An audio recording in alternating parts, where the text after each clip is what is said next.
Bienvenidos a una nueva emisión de su programa Miradas. Esta vez nos convoca la necesidad de echar un vistazo sobre la realidad económica, social y política de nuestro país al cierre del año 2011. Nuestros invitados para tal propósito son Janet Aguilar, directora del Instituto de Opinión Pública IUDOP, don Benjamín Cuellar, director del IDUCA, y Lilian Vega, jefa del Departamento de Economía de la UCA. Y antes de darle la palabra a nuestros invitados, vamos a ver un video que nos presenta algunas problemáticas relacionadas con el ámbito económico, sobre todo en el aspecto del costo de la vida.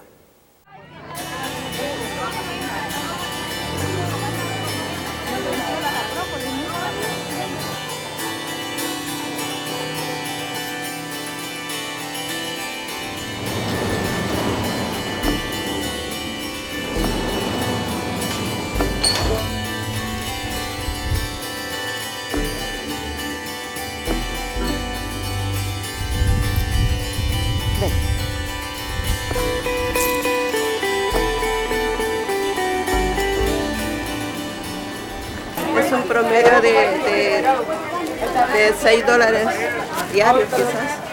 Yo vengo dos veces, 4 veces al mes aproximadamente, porque trato de comprar semanal, pero siempre tengo que andar buscando lo más cómodo porque la verdad no alcanza. ¿Cómo lo tiene este? 1.35. Ha subido, va. Póngame esas dos entonces. ¿Y de la pierna cómo me la va a dar? 1.25. Vale. Verdura fresca, todo calidad, de buena calidad, de 20. Ahí hay para 4. Tenga 5 y 15, le agradezco. Voy a tirar el dinero porque no alcanza. No, hay que ver cómo lo... Gracias. Pero hay que comprarlo lo necesario. Gracias, que le vaya bien. Y de aquí tengo que guardar para el transcurso de los otros días que vienen. Sí, está difícil. No me alcanza. Voy a guardar esto ya porque no me lo dejo.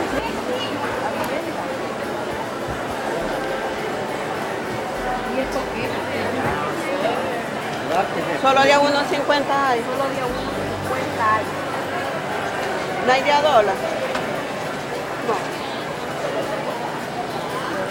Vaya, dije yo, año nuevo, qué bonito, ¿va? Porque se comenzó bien, pero estamos finalizando mal, porque todo se ha subido, la canasta básica está súper elevada.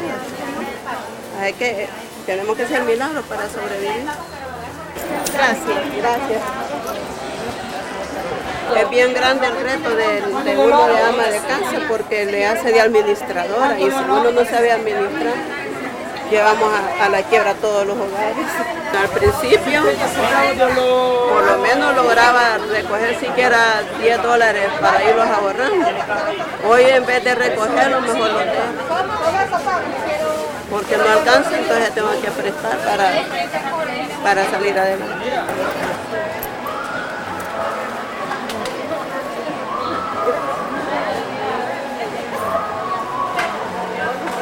Mal, porque hay un puchito cada uno para poder salir adelante y conformarnos a comer una sola cosa. Yo estoy jubilada y entonces con lo poquito que me dan, con eso tratamos de sobrevivir. Y a veces mis hijos que cuando salen tienen trabajos eventuales y así nos vamos saliendo adelante. Yo creo que establecer las normas para que los presos puedan mantenerse o tener una visión más hacia el pueblo, más hacia la gente que sufre. ¿No? Se llenan ellos de decir el pueblo los pobres, pero una cosa es decir y otra cosa es hacer. Porque en la realidad no nos alcanza el dinero. Por lo menos a mí no me alcanza. Hablo por mi experiencia. A mí no nos alcanza y así estamos. ¿Verdad? Da pena a veces venir a comprar una cora de cosas, pero es mi realidad. A 40, mi amor.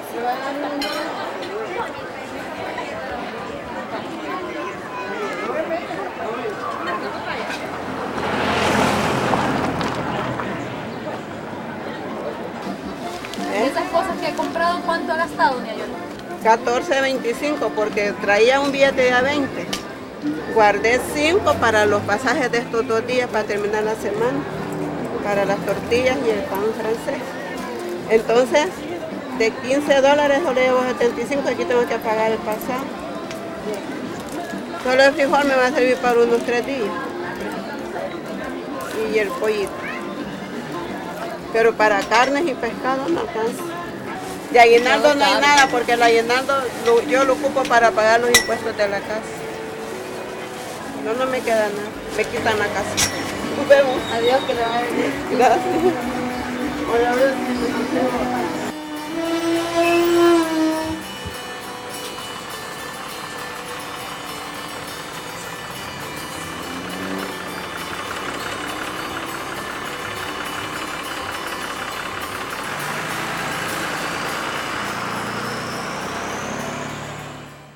Amigos, amigas, les decía que este día, en este vistazo a la realidad del país, y hemos abordado en principio el tema económico y más específicamente el costo de la vida.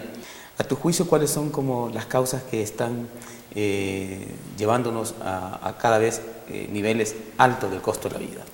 Bueno, en el Departamento de Economía, creo que es una opinión que tenemos todos, es el sistema económico en el que vivimos, ¿verdad? Este sistema que lleva a profundizar las diferencias y a hacer cada vez más inequitativa la distribución, no solamente del ingreso, sino también de la riqueza y de los activos que permiten que las personas nos desenvolvamos adecuadamente en la vida. Entonces, mientras el sistema continúe vigente, va a ser difícil, a menos que tengamos o logremos consolidar un Estado que realmente trabaje en sentido contrario, ¿verdad? En redistribuir. Mientras eso no suceda, la economía no va a ser capaz de generar los empleos de calidad adecuados para que la gente se haga de esos ingresos. Porque somos una economía en donde la mayor parte de los ingresos que generamos es asalariados. Entonces, si la economía no genera salarios y empleo adecuado, difícilmente las personas van a poder tener ingresos lo suficientes para poder solventar sus necesidades básicas, sobre todo porque es una sociedad de mercado. Todo tiene que pasar por el mercado. Entonces, si no tenés ingresos, no accedes. Así de fácil. ¿La canasta básica por cuánto anda ahora mismo? Mira, la de mercado, que es la que sale de lo que consume una familia promedio en El Salvador, alrededor de los $700. Y el salario promedio anda a menos de 300.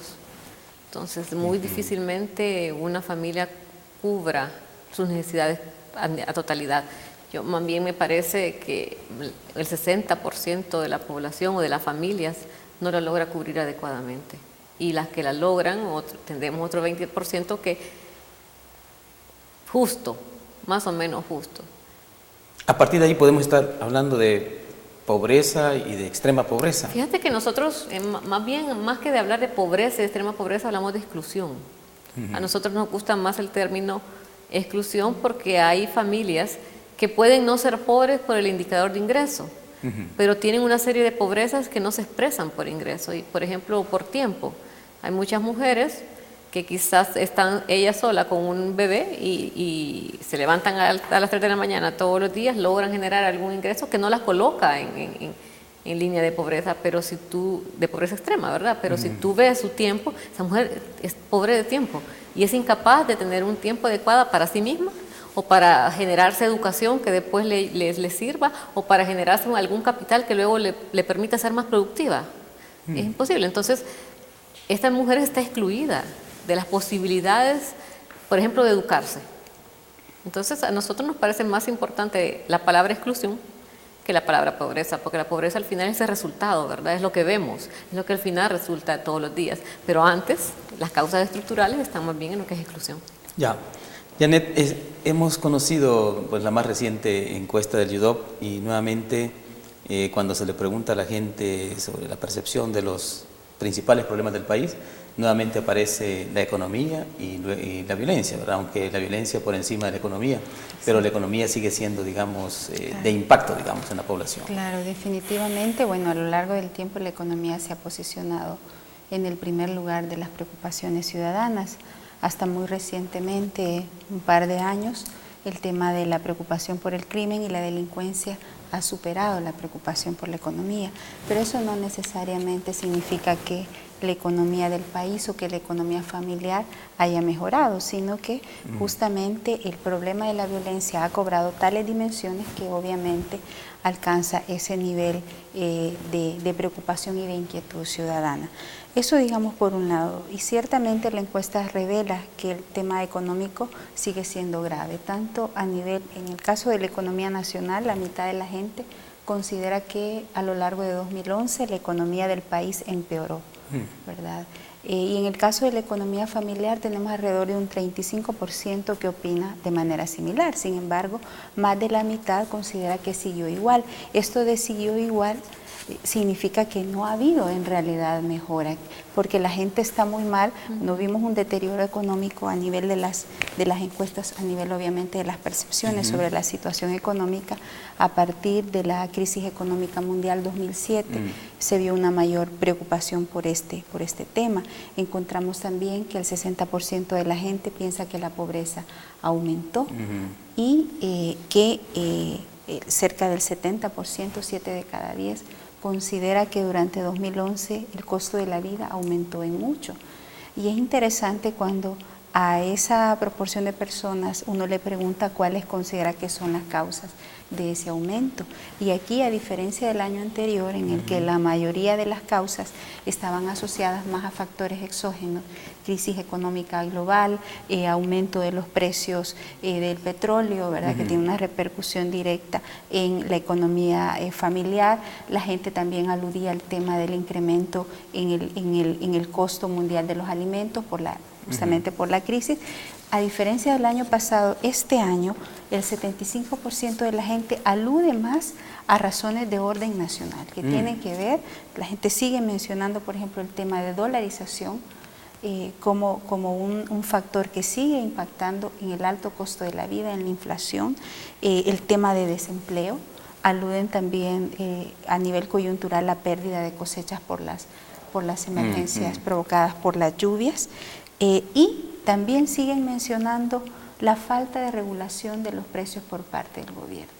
Entonces, eso es interesante porque de alguna manera la gente está cayendo en la cuenta que ciertamente hay un contexto internacional que no ha favorecido que la situación económica del país mejore, pero que también se le atribuye en buena medida a las políticas económicas esa situación. Y de hecho es interesante destacar cómo la mitad de la gente asegura que la economía en 2011 o del país ha empeorado con el actual gobierno. Es decir, hay una evaluación bastante crítica en torno justamente a las políticas económicas, a la conducción del país en este ámbito. Y con respecto a lo que tú decías del control de precios, por ejemplo, ¿cómo miras, por ejemplo, el papel que ha jugado la Defensoría del Consumidor? Porque hace unos días entrevisté al presidente de la Defensoría del Consumidor. Ahora anunciado ya como viceministro de Economía. Y él me decía que era una de las instituciones que mejor han salido calificadas dentro del gobierno y que ha tenido, digamos, una incidencia importante en ir garantizando los derechos del consumidor. Sí, ciertamente. En mi opinión... Tiene mucha credibilidad, dice la Defensoría, ¿no? Sí, en mi opinión, la Defensoría es una de las instituciones que mejor trabajo está haciendo en el gobierno actual. Ciertamente, digamos, encontraron una situación difícil en términos de que no hay un sistema, ¿verdad?, un mecanismo que haga valer los derechos del consumidor, y creo que ellos han comenzado con, primero, informar a la gente e ir preparando las condiciones justamente para generar ese mecanismo en este caso de cumplimiento de derechos.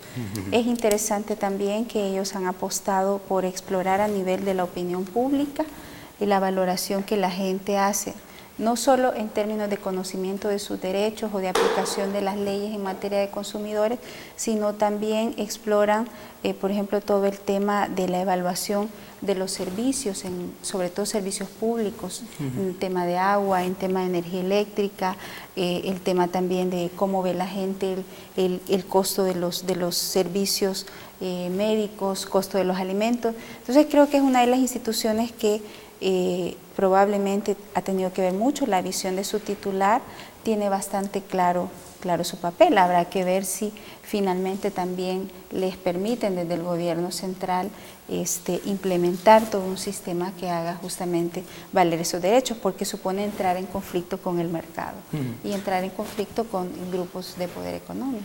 Janet, y con respecto, digamos, bueno, tú has mencionado los elementos internos que están causando, digamos, un impacto negativo en la economía familiar de los ciudadanos y ciudadanos comunes. En términos de las remesas no representan, digamos, un antídoto a esas crisis, sobre todo en la economía familiar, porque sabemos de que su cuantía sigue siendo importante, incluso en un contexto de crisis mundial. Exactamente, bueno, nosotros en la encuesta no exploramos directamente o de manera desagregada algún indicador que tenga que ver con mayor incremento de remesas, porque generalmente cuando nos aproximamos al tema de ingresos, ahí se le pide a la gente que incluya las remesas, de manera que es un poco difícil desagregarla. Pero hasta donde yo entiendo y por algunos indicadores nacionales, las remesas siguen llegando y siguen siendo un soporte importante en la economía nacional. Habrá que ver obviamente hasta qué punto, digamos, siguen muchas veces sustituyendo más economías de consumo y no realmente abordando problemas estructurales de la economía nacional. Benjamín, tú sos conocido como un hombre defensor de los derechos humanos y la institución, el IDUCA, pues se proyecta de esa manera, ¿no? Aunque con bastante énfasis en derechos, digamos, que tienen que ver con aspectos de cumplida y debida justicia, quizás en eso hay mayor énfasis, pero en términos de los derechos económicos, digamos, de los salvadoreños y salvadoreñas, ¿cómo miras tú esa realidad, su vigencia o violación, digamos? Y si el IDUCA tiene un ámbito de trabajo en esa línea. Hay quienes dicen de que los derechos económicos y sociales son falsos derechos, o que no son derechos, sí. O que no son derechos. A quienes dicen eso, yo les recomendaría que leyeran el informe de la Comisión Interamericana de Derechos Humanos que hizo sobre El Salvador en 1978, ¿verdad? Todos los capítulos previos al último tenían que ver con derecho a la vida, a la libertad, a la seguridad, a la integridad física, etcétera, etcétera. Todos los crímenes que se estaban dando en la víspera de la guerra, ¿verdad? Que llevaron al golpe de Estado y después a la guerra. Es decir, y en medio de 1980, ese año donde asesinan a tanta gente y a tantas figuras como Monseñor Romero, Félix Ulloa, rector de la universidad, Mario Zamora, procurador general de pobres, los dirigentes del Frente Democrático Revolucionario. ¿Por qué hago mención a esto? Porque en el último capítulo, ¿verdad? El último capítulo de la Comisión Interamericana se lo dedica a los derechos económicos y sociales. Yo creo que el tema de los derechos económicos y sociales hay que verlo como uno de los grandes, como una de las grandes causas que originan la expulsión de gente fuera del país. El hambre, ¿verdad? Por decirlo en una sola palabra, y la sangre, ¿verdad? Son las causas fundamentales por las cuales la gente sale del país. Y todo eso está sobre la base de un sistema de justicia y un sistema político que conspiran en contra del bien común. ¿Así? Un sistema... Bueno, y Lilian también hablaba antes de... El sistema económico. Por eso digo, bueno, por eso como ustedes ya lo mencionaban, correcto. Pero entonces sí, son los tres sistemas que están conspirando en contra del bien común. El sistema, pero yo me refería específicamente al sistema de justicia, porque la gente tiene que salir del país, ¿verdad? Por la impunidad, que no castiga los delitos, e incluso y huyendo de la renta o de la amenaza de muerte, pero también a buscar justicia en el sistema internacional. Sí, ¿verdad? Pero en el área económica... El sistema interamericano y el sistema universal. Y solo quería mencionar el sistema político, ¿verdad? Que sobre la base de dos partidos que hicieron la guerra y que no pudieron o no supieron llevarnos a la paz, ¿verdad? Y sus satélites, los que giran alrededor de ellos, realmente tenemos un país que a 20 años del fin de la guerra y 22 casi del Acuerdo de Ginebra ni se ha democratizado, ¿verdad? Ni se respeta de manera estricta, como se planteó en el Acuerdo de Ginebra, los derechos humanos y dentro de ellos los derechos económicos y sociales. Habían compromisos. Y hay unificación, que era el otro objetivo del Acuerdo de Ginebra, la unificación de la sociedad salvadoreña, ni siquiera en estos dos temas, el económico y el de la seguridad. No. Y Lilian, brevemente, porque bueno, ya estamos a punto de cumplir 20 años de los acuerdos de paz y en el área económica, que es uno de los quizá eso principales vacíos que hay. Ahorita escuchando, sin duda, es uno de los peores vacíos. Y tus preguntas ahorita sobre las remesas y todo, creo que hay una reflexión que me interesa hacer, y es que la forma en que se ha desenvuelto el sistema económico y esto de que expulsamos gente por exclusión, al final termina reforzando el mismo sistema y hace que la violación de los derechos económicos y sociales se profundice. Entonces es lamentable cómo la misma necesidad de las personas de sobrevivencia al final termina reforzando las causas que los oprimen. Entonces yo sí creo que ahí hace falta trabajar mucho por alternativas que vayan contra el sistema o que resistan al sistema, porque si nuestra forma de sobrevivencia es en la misma lógica que el sistema necesita, lo que hacemos es perpetuar la opresión. Y yo sí creo que, y ahí yo coincido mucho con el padre Sobrino, en tanto la solución está en los pobres. Son ellos que están excluidos totalmente del sistema, que por estar fuera logran mecanismos de salir adelante distintos, pero claro, siempre son marginales. Sí. Y entonces yo creo que lo que nos toca a nosotros es tratar sus esfuerzos de al final apoyar. no tienen una incidencia estructural. Sí para sus vidas, pero no estructural en el sistema. Entonces lo que nos toca a nosotros, me parece a mí, es tratar de cohesionar estos esfuerzos que se dan más o menos aislados, pero por todos lados, ¿verdad? O sea, es como una serie de luces que hay en el sistema. Bueno, vamos a ir a una primera pausa y después podemos seguir tocando este tema. Quizás en la segunda parte me gustaría que Enet nos dijera algo sobre la relación que hay entre estos dos temáticas, la violencia y lo económico. Vamos a ir a una pausa, regresamos. Amigos y amigas, este día hacemos con nuestros invitados un análisis de los principales problemas del país, sobre todo en el área económica, social y política, en aquello que más ha configurado el año 2011. Antes hemos visto el tema económico y vamos también a vincularlo con otro de los temas que preocupan a todos los salvadoreños y salvadoreñas. Nos referimos al tema de la violencia. Pero antes vamos nuevamente a ver un video que nos han preparado para esta temática.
La hipótesis se maneja, si en verdad son custodios, es que ya era algo planificado, porque el ataque fue directamente contra ellos y no contra demás personas del cártel robo también.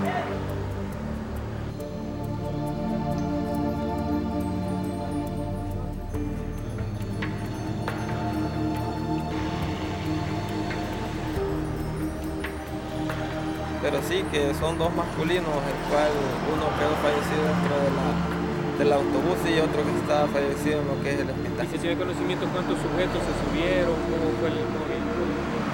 Con información de lo que es, testigos que iban adentro del autobús manifiestan que el autobús venía repleto, pues venía lleno de personas, lo que es el autobús en ese momento.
Bueno, las escenas que hemos visto ciertamente siempre nos impactan, ¿verdad? Aunque las veamos día a día, no es del todo cierto que uno se acostumbra a ver los muertos, ¿verdad? Y que los muertos vayan, o los muertos por homicidio vayan siendo algo natural, digamos. Yo creo que aquí en la UCA y los que trabajamos aquí en la universidad nos resistimos a aceptar esto como parte, digamos, ya de la cotidianidad de los salvadoreños y salvadoreñas. Evidentemente no tiene que ser así.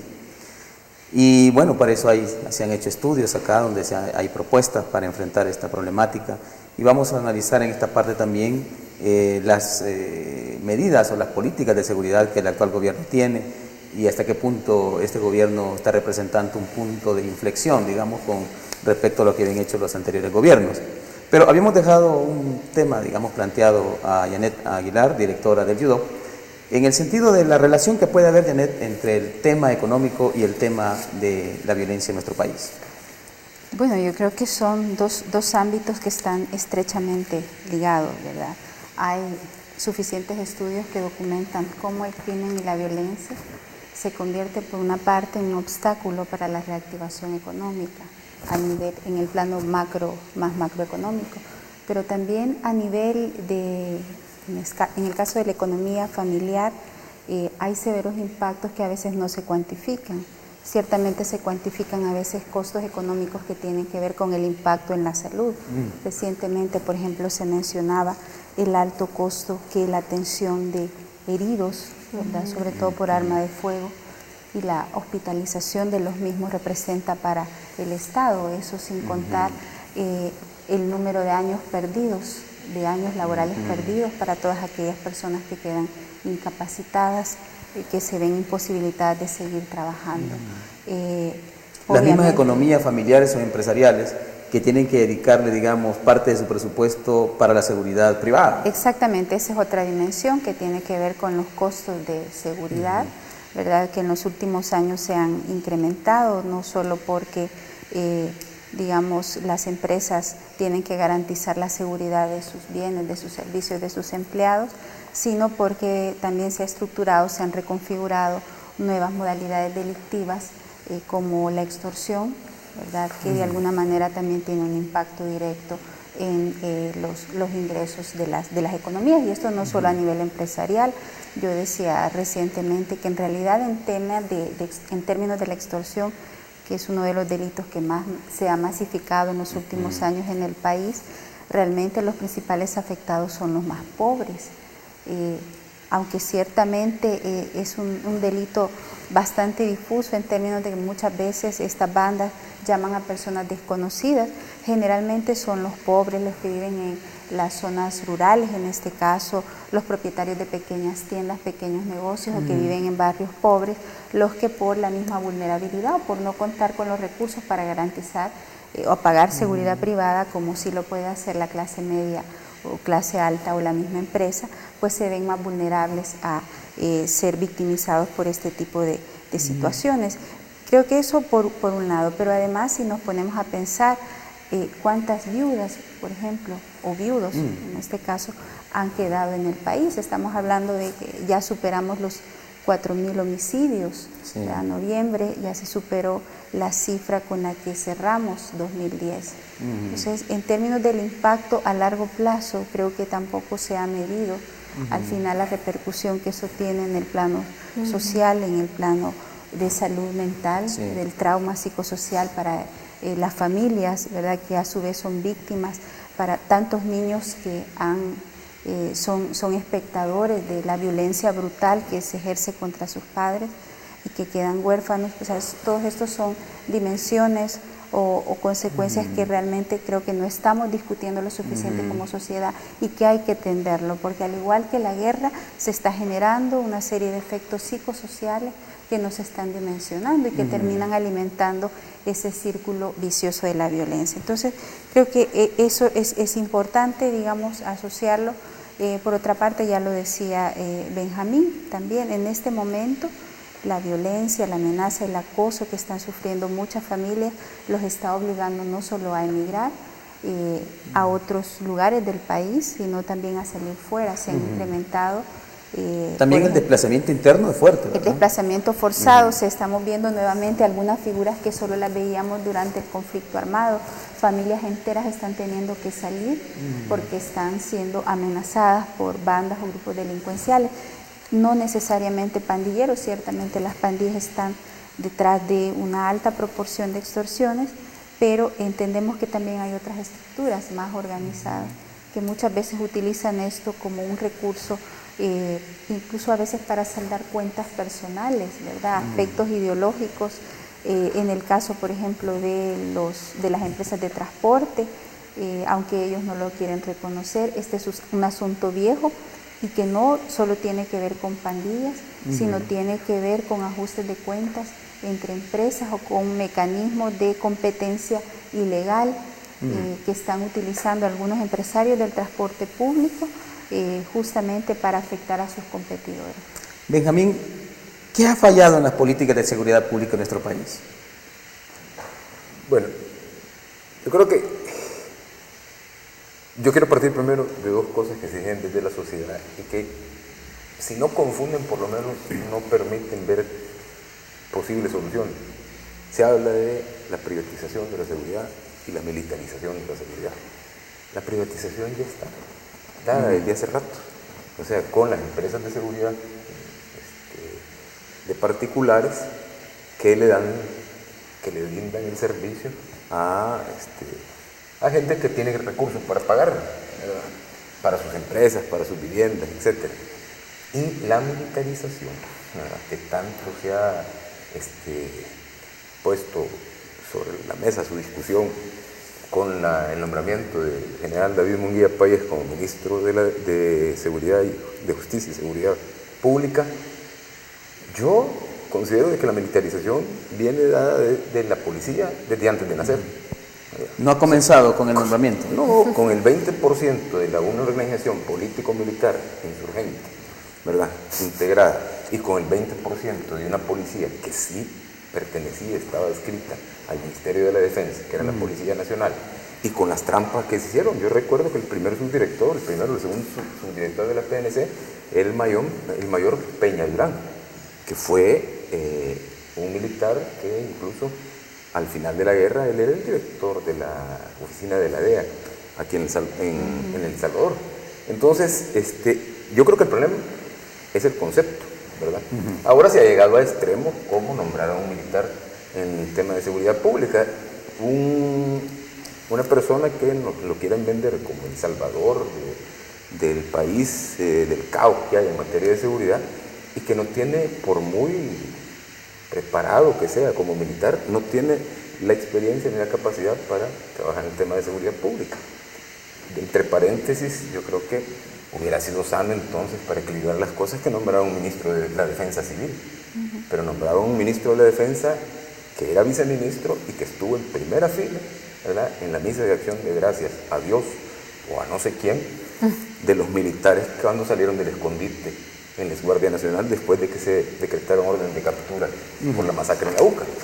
Entonces, yo creo que el problema es el concepto que se trae arrastrando desde el fin de la guerra, ¿verdad? Que Cuando hablas del concepto, ¿a qué te refieres? Un concepto que recurre, que no supera el esquema de la guerra, que confunde seguridad pública o seguridad ciudadana, que es un derecho humano, con seguridad nacional, que es un problema de Estado y sobre todo de Estados Unidos, ¿verdad? Entonces, ahora del 14 de mayo de este año, en un periódico de circulación nacional, el canciller Hugo Martínez le declaró la guerra al narcotráfico, diciendo en pocas palabras de que la batalla final contra el narcotráfico se va a dar en El Salvador, y si se pierde aquí, se pierde en toda América. ¿Verdad? Ahí está el 14 de mayo. Dramático, en ese periódico. Y ahora el Mauricio Funes lo ha estado diciendo últimamente, o sea, reforzando el nombramiento de Munguía Payés con un discurso belicoso, reganiano, casi. Entonces, nos quieren meter en una guerra que no es nuestra, que se libra fuera del país, de quien es la guerra, que es Estados Unidos, que ya está perdida, según la Comisión Latinoamericana de Drogas y Democracia, que está presidida por César Gaviria, expresidente de Colombia, que ha estado en guerra contra el narcotráfico, por Enrique Cardoso, expresidente de Brasil, igual, y por Ernesto Zedillo, expresidente de México. Todos presidentes de países que han tenido problemas serios y tienen problemas serios en esa guerra contra la droga. Entonces, no salimos bien de la guerra anterior, no hemos salido, y ya nos están metiendo en otra. Y ese es el escenario donde se ha venido desarrollando desde 1993, cuando sale el primer patrullaje disuasivo de la Fuerza Armada, hasta la fecha. Solo que con este gobierno de izquierda, ¿verdad?, con más soldados, ¿verdad?, y con más tareas. Ahora vamos a ir a una nueva pausa, pero quiero dejar una pregunta a Lilian en este sentido, porque bueno, ya Benjamín dice, el problema aquí es un problema de enfoque, digamos, de política que no ha roto, digamos, con la política anterior de las manos duras y súper duras de las que tenían una, digamos, una visión más mediática. Represiva, ¿no? también. En términos, Lilian, de prevención, digamos, se conoció hace algunos meses, por ejemplo, una propuesta para prevenir la violencia, sobre todo en la violencia en jóvenes y adolescentes.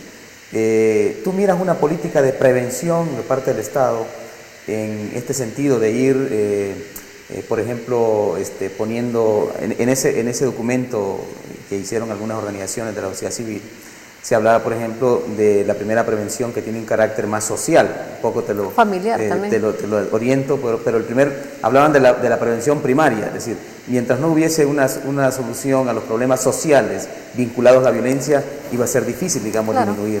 ¿Cómo miras tú esos tres momentos de los que se hablaban en ese documento?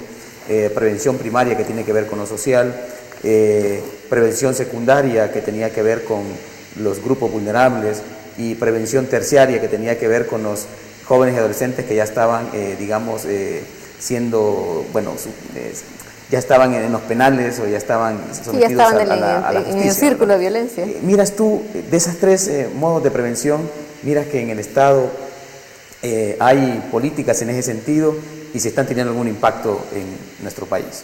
Pero esto lo vamos a escuchar luego de la siguiente pausa. Regresamos.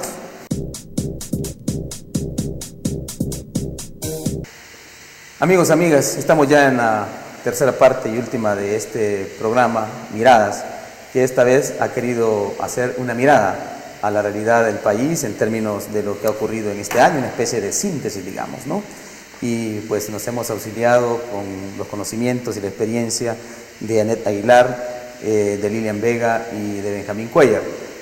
Y habíamos dejado esta pregunta vinculada, digamos, a las políticas de prevención que pueda tener el Estado en estos tres niveles que mencionábamos antes, ¿no? La primaria, secundaria y terciaria, conociendo pues las diferentes dimensiones que tiene el problema de la violencia. ¿Tú cómo lo evalúas? Yo creo que primero hay que diferenciar entre programas y entre políticas. Yo sí creo que han habido algunos programas y algunos esfuerzos efectivos de prevención que no necesariamente tocan estas tres áreas que tú has tocado, pero que tratan de prevenir en lo local, sobre todo. Me parece que hay más esfuerzos a nivel local que a nivel nacional y como política pública, como política de Estado. Pero quizá también me parece interesante la sabiduría popular, ¿verdad? Porque cuando hacen las encuestas siempre aparecen estos dos problemas muy interrelacionados, el económico y desde la hace seguridad. varios años. Por eso, y entonces yo sí creo que siempre van juntos. ¿Por qué? Porque de nuevo el sistema económico genera violencia, porque si empezamos con este sistema primario social que tú mencionaste al inicio, ¿qué tenemos ahí? Que las familias se ven obligadas a dejar a sus hijos solos o enviarlos a trabajar para generar ingresos. Y ahí ya empezamos con violencia, porque el sistema los violenta en términos familiares porque los obliga a desatender a sus hijos cuando más lo necesitan, ¿verdad? Por ejemplo, allí ya empezamos mal. Pero claro, si no salen y no dejan a sus hijos, entonces no generan ingresos y no son capaces de cubrir las otras necesidades, y eso también a su vez lo violenta. ¿Por qué? Porque si el sistema te está demandando que para satisfacer tus necesidades necesitas pasar por el mercado y necesitas ingresos, si no lo tenés, esto te genera violencia interior. Yo sí creo que ahí está como bien engarzado. Y además, en el área de extorsiones, por ejemplo, migraciones, que Janet no lo mencionó, pero otra área muy grande en donde se están dando un alza espectacular de las extorsiones son en todos los migrantes. Estos mismos migrantes que están tratando de sobrevivir en otros países, en su camino, son víctimas de extorsiones a su familia, ¿verdad? Y no solo víctimas de extorsiones, son asesinados. Vimos este año en Tamaulipas lo que pasó, por ejemplo. Claro. Y otras cosas, de nuevo el sistema económico ahí metido. Otra vez, volvamos a la violencia transnacional. O sea, a partir de la crisis del 2007, los motores de crecimiento están como entredicho. Pero la única industria que sigue creciendo muy bien es la armamentista. Imagínate, pero Janet, tú que has estudiado, digamos, este problema, y no solo en las respuestas que da el gobierno nacional a la violencia, sino también los gobiernos de Centroamérica, ¿verdad? No todos los gobiernos, digamos, han dado una respuesta, digamos, con el mismo incidencia o con el mismo éxito. En el caso de El Salvador, la respuesta dada al problema por el actual gobierno, ¿cómo lo valoras tú? Sí.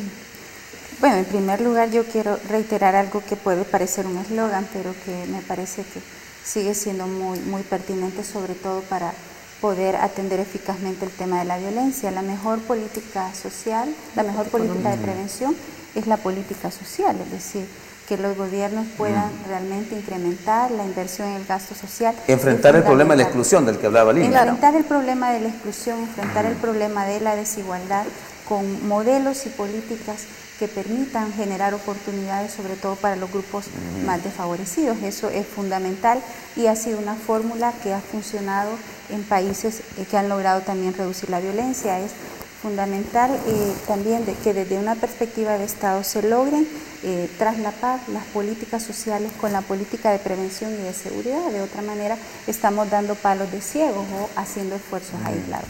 Eso en primera instancia. En segundo lugar, creo que lastimosamente, a excepción quizás de Nicaragua y un poco Costa Rica, el resto de países del Triángulo Norte de Centroamérica han apostado por un modelo represivo. O sea, la respuesta del Estado ha sido fundamentalmente a través de la represión e incluso de una represión poco inteligente. ¿Y a qué atribuyes tú esa coincidencia, digamos, de esa prioridad en lo militar y no en lo social que hay por lo menos entre El Salvador, Honduras y Guatemala?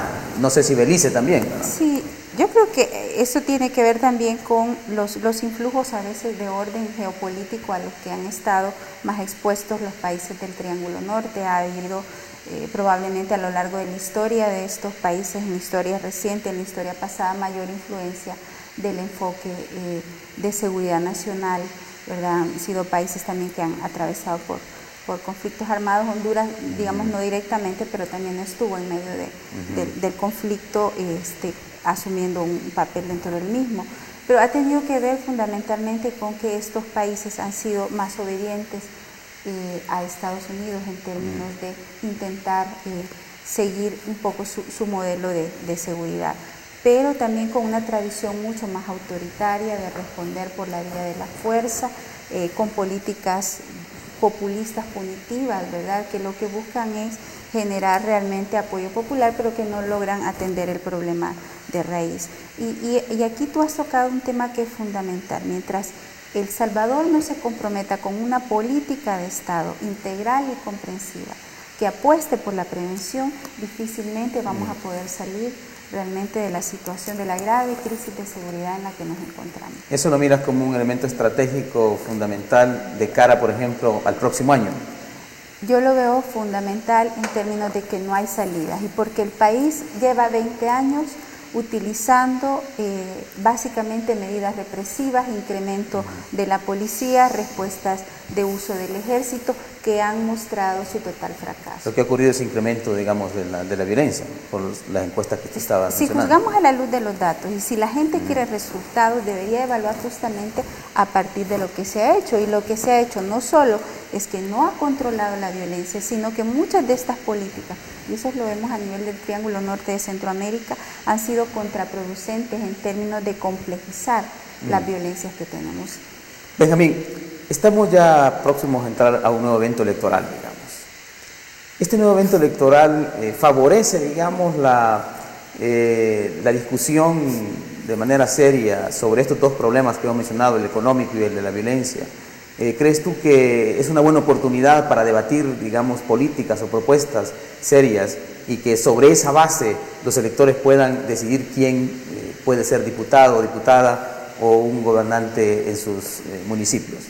Voy a sonar, ¿verdad?, pesimista quizás o desencantado, así, pero yo creo que no. O sea, porque es el mismo escenario con los mismos partidos, con los mismos intereses, con los mismos desempeños, ¿verdad? Entonces yo creo que sí es oportunidad para que la sociedad irrumpa, ¿verdad? Sobre todo las juventudes salvadoreñas. Es importante que irrumpan y que asuman un protagonismo. Que no vengan a decir las juventudes de que no les dan espacio, que se metan y que los agarren, que los ocupen, ¿verdad? Ahí dicen que solo el pueblo salva al pueblo. Eso es una verdad a medias, porque el pueblo salva al pueblo, pero si lo hace de manera organizada, inteligente, con imaginación, con audacia y rompiendo esquemas. Este esquema del sistema político, ¿verdad?, ya está caduco. Lo ha demostrado la famosa alternancia, ¿verdad? Y te digo, que era una de las cosas que generaba esperanza. La gente decía, bueno, pero cuando lleguen, cuando ganen, cuando cambien el partido en el gobierno. Y se ha demostrado que no es cierto. Entonces lo que tiene que cambiar, a partir de experiencias que ya se vivieron en este país, es la sociedad, el protagonismo de la sociedad, que se le entregó a los partidos políticos, ¿verdad?, después del fin de la guerra, y que ha demostrado ese protagonismo en condiciones difíciles, duras, ¿verdad?, de dictadura militar, de que logró cambios. El problema es que esos cambios se los apropiaron los partidos políticos, ¿verdad? Esa, entre comillas, clase política, que de clase no tiene nada, ¿verdad? Ya lo hemos visto. Entonces yo creo que es necesario aprovechar esa oportunidad, ¿verdad? Y como siempre se juegan con símbolos, ¿verdad? A 20 años, a 2 décadas del fin de la guerra, debería de plantearse en serio, ¿verdad?, esa sociedad, organizada o no, irrumpir en ese escenario y decirles a los partidos políticos, miren, ya, basta, ya estuvo. El tiempo se nos ha terminado, pero me gustaría que cada uno de ustedes dijera en una frase, digamos así, que sea muy contundente, ¿qué podemos y debemos esperar los salvadoreños y salvadoreñas en el 2012? ¿Qué dirías tú? Mira, qué difícil me la pusiste. ¿Qué podemos y debemos esperar? Yo creo que no podemos esperar una mejora demasiado grande. Más al contrario, me parece que en todo caso seguiremos similares en términos de lo que el gobierno puede hacer por nosotros. En ese sentido, me parece que lo que debemos hacer es organizarnos, y ahí retomo lo que dice Benjamín. O sea, trabajar solidariamente, cooperativamente, organizativamente y con mucha innovación. Y tratando siempre de resistir al sistema y de cambiar. Janet. Pues yo creo que quizás retomar un poco uno de los aspectos que a mi juicio, en medio de la crisis institucional más grande que ha tenido a mi juicio el país en los últimos años, ha sido justamente el fortalecimiento de las alianzas, sobre todo a nivel de sociedad civil. Es fundamental realmente, en la línea de lo que ya planteaban mis colegas, fortalecer esa organización, esa participación de la gente, no solo a partir de las organizaciones sociales, sino hay que involucrar realmente a los ciudadanos que han estado al margen de las decisiones políticas y de la dinámica social. Benjamín. Yo creo que debemos esperar y debemos trabajar para que exista en El Salvador una sociedad demandante, porque sin una sociedad demandante nunca va a tener un Estado garante del respeto de los derechos humanos. Muy bien. Bueno, queremos agradecer a Lilian, a Janet y a Benjamín el que hayan compartido con nosotros sus reflexiones, sus análisis, y por supuesto a toda la audiencia del programa Miradas, a los que pues por supuesto les deseamos que el 2012 sea un año al menos con nuevas oportunidades o con nuevas ideas para enfrentar estos dos principales problemas que tenemos, el económico y el de la violencia.